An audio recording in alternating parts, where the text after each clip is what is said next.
friends! Welcome to our vlog, our Zambales Getaway. Finally, after isang dekada, natuloy na nga rin namin ang beach outing na matagal na namin dinodrawing magkakaibigan. Napaka-perfect talaga ng timing. Isa-isa na nga naming natutupad ang mga bucket list namin. At syempre, big factor dyan na nagkaroon kami pare-pareho ng mga supportive na asawa. So from Bataan, lumipad nga ang aming team papunta sa La Paz, San Narciso, Zambales para sa pinapangarap naming beach outing. First time talaga namin to in history at finally nagawa na rin namin. Ito nga pala ang first day namin dito sa Zambales. Dito nga pala kami nagstay sa RJV Oceanfront Villa, Zambales. Napakaganda talaga ng place na to. 1 minute walk lang siya from the beach and maganda ang facility nila. Fully centralized, air-conditioned rin ang 3-story na villa na ito. Special thanks to Pumps April and sa hubby niyang si JB. You can book your reservations dito sa kanilang Facebook page and TikTok account. It can also accommodate a maximum of 35 packs. Ang ganda talaga ng sunset view dito sa 3rd floor ng villa na ito. After nga naming makapagpahinga, bumaba na rin kami sa dagat para ma-enjoy namin ang sunset na first time rin naming nagawa ng sama-sama magkakaibigan sa tagal na namin. Hay, iba talaga ang relaxing feeling at ganda ng sunset. Kayo rin ba guys? Into sunset or sunrise ba kayo? Ako kasi, sunset talaga ako. Naniniwala kasi ako na every sunset is an opportunity to reset. Char! At syempre, hindi mawawala dyan ang kanya-kanyang pictorial. Yan nga pala ang aming mga pomsi babies na hindi na rin talaga napigilang mag-swimming. Ayan, pati si Jelay, tampisaw talaga sa tubig at si Abriel at ang daddy niya nandyan sa gilid naman. Nakakatuwa ang isipin na yung magkakaibigan na walkathon lang noon para makagala, convoy na ngayon. Yung tipong dati nung high school kami naglalakad lang kami from school going to park para makapag-bonding. And take note madalas simot talaga mga bulsa namin. Pero di namin alintana yon, nag-e-enjoy lang kami. Naalala ko nga, nung sumama kami nun sa tour, alam nyo ba guys na kaming magkakaibigan, ang pera lang namin nun sa kanya-kanyang bulsa ay 100 pesos. Tapos, ang baon lang namin nun na lunch ay hindi masyadong kasarapan yung mga ulam. Kaya nga nahihiya kaming makihalubilo sa medyo mga nakakaluwag naming mga kaklase. Yung tipong kahit souvenir man lang sa Pawikan Festival hindi kami makabili. Pero hindi nga naging hadlang yon para mag-enjoy kami. That time nga, wala pa kaming pare-pareho na touchscreen na cellphone. Ang gamit lang namin para makapag-picture ay yung keypad phone ni Ange na walang front cam. Kapag nga gusto namin na sama-sama kami sa picture, humahatak talaga kami ng kung sino na pwedeng mag-pic sa amin para lang sa memories. Tapos ngayon, tignan mo naman, kahit papano may kanya-kanya ng phone. May self-proclaimed videographer and photographer pa. Thank you mga beshi! Malayo na nga talaga kami, pero alam kong malayo pa. Kaya siguro rin kami nag-click magkakaibigan ay dahil na rin pare-pareho kaming hindi mayaman. At yun yung naging edge namin para tumagal kami ng ganito. Kasi through our ups and downs, magkakasama na talaga kami. Kaya ngayon na kahit may pagsubok at problema, kami-kami pa rin. Ito yung treasure na masasabi kong priceless and irreplaceable. Alam nyo ba na nung high school kami, may usapan pa kami magkakaibigan ha.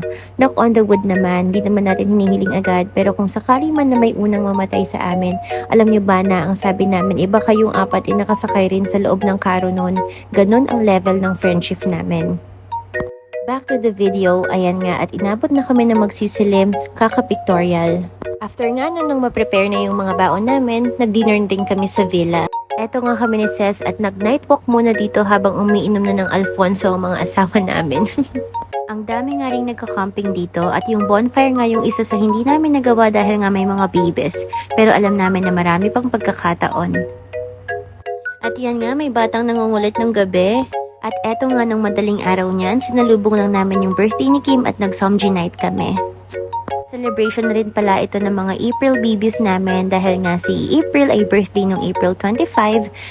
Si Mariel naman na hindi nakasama birthday nung April 26 at si Kim naman is yan sakto, April 27. Kaya naman sinelebrate lang din namin at sinalubong.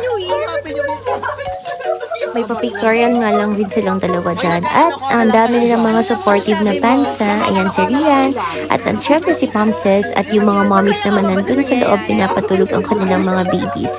Habang ang asawa ko naman at si Patrick, sila naman yung nagluluto ng pang-somji namin. Ito nga pala yung third floor at napakaluwag talaga niyan guys. Kasya kaming lahat dyan at dyan nga kami natulog sama-sama. Kanya-kanya lang din ng mga beddings. Sayang nga lang rin at hindi nakasama dyan si JJ, si Cart at ang kanyang girlfriend na si Muriel at syempre ang aming pams na si Angelica na OFW sa ngayon. At yan nga, problemado si Kim kasi hindi niya alam kung paano niya i-slicean yung cake niya into 10. 10 kasi kami kaya at sabi namin sa kanya, dapat equally divided yung cake. Hindi mo alam? Ikaw Ang si sarap nga nung cake na to na nabili nila sa Orion. Grabe, it melts in our mouth. Kailangan namin equal divide. Sabi ko sa'yo, Parang gawin mo nagme-melt 10 yan. siya. Parang nagme-melt. Mau in your mouth? Yeah, melt in the mouth. Na in your head. Yan nga mga Junakis nila, kanya-kanyang pwesto habang kami nagkakaingay na sa balcony. Kinabukasan, ito nga yung day 2 namin. Dito nga lang kami nakapag-swimming kasi nung first day, pictorial nga lang talaga yung ginawa namin. At yan nga si Jelay at si Abriel, mayroon pang same outfit talaga. Pero syempre, hindi kami papahuli ng asawa ko dahil nga wala pa kaming anak, so wala pa kaming intindihin. Kami muna ang nagbonding. Ang dami nga napapasana all dyan. So mga beshi ko, sana all na lang kayo. Charot. May naalala nga kami mag-asawa dyan kaya tawa lang kami ng tawa. At eto naman ang pamilya of Yesa, ayan nga si Jella na bato-bato, Diyos ko, talaga nilalabanan niya yung alon kapag binababa siya ng mama niya. Habang si Ariel, ewan ko nasan siya dyan, parang nasa shore ata niya si Ariel, naglalaro ng buhangin. At iyan naman si Kim, ang aming beshi at si Rian, ang kanyang lover. Super enjoy lang talaga kami sa pagsiswimming niyan. After nga namin yan, bumalik na kami sa villa at nag-asikaso lang rin tapos nagkantahan na. Nag-rent kasi si JV ng video okay kaya naman sinulit na talaga namin. Alam nyo ba guys na isa rin to sa pinaka-favorite naming bonding na magkakaibigan. Noon nga habang nag-video okay kami, ang pagkain lang namin ay pansit canton. Tapos naalala ko, pinagalitan pa kami ng kapitbahay ni Kim kasi sobrang ingay daw namin. Puro bonding, chismisan at kain nga lang ang ginawa namin dito sa villa. At yan nga, lunchtime na, nag-boodle fight lang din kami ng mga pagkain na binaon namin. Tapos thank you nga rin pala kay Patrick kasi siya talaga ang naging grilling boy namin nung araw na yan. Thank you so much, Pomsi! Wala nga kaming kabusugan dyan, yung tipong kain after kain talaga yung ginawa namin. Sulit na sulit yung bakasyon namin, napaka-peaceful at talagang na-refresh kami. Kinahapunan nga bago umuwi, ito na yung white theme na pictorial namin. Ito yung theme na sinabi namin na dapat pare-pareho kami naka-white para maganda yung videos and photos namin. At ito nga yung behind the scene ng mga nakikita yung mga serials namin. And thank you so much, Beshi, Kim, and Rian sa napakagandang mga edits at mga videos natin. Ayan na nga ang mga sangre, oh. Kita nyo, pagka si sexy, umorder pa kami ng pare-parehong damit niyan. Thank you pala kay Ange sa pag-order. Ang mga sangre nyo nga ang lulusog na. Finally, after a long years, nagawa rin namin at nakasabay din kami sa trend na to. Matagal na talaga namin itong pinapangarap pero finally nagawa na namin. Thank you talaga Lord at lagi rin kaming safe. Here's to more travel and adventure kasama ng aking mga kaibigan. At finally nga ayan, nakauwi na rin kami niyan. Gabi na rin kami nakabiyahe. Once again, thank you so much RGB Oceanfront Villa Zambales for witnessing our precious moments. Thank you so much!